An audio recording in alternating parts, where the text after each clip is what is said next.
There's no feeling more intense than starting over. If you've broken your Scratch project moments after you've shared it, as I have, or you spent hours working on a project only to notice too late that one of your sprites has unexplainably gone missing.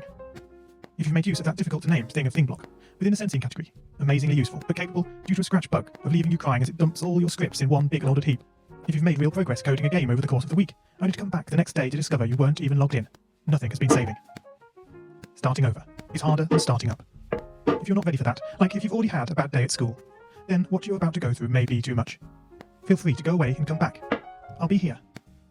Alright, thanks for coming with me on this trip. I'll understand if you need to take a break at any point. Just find a safe place to stop and remember to pause the game by pressing P. On Scratch you can find loads of remixed or reimagined recreations of existing games, and with good reason.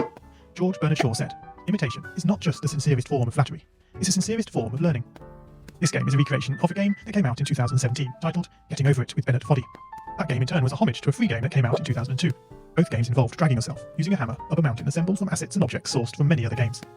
It seems appropriate then that, when trying to recreate Getting Over It in Scratch, that we should construct our mountain from the same assets used in literally millions of Scratch projects, the unmistakable contents of the Scratch costume library.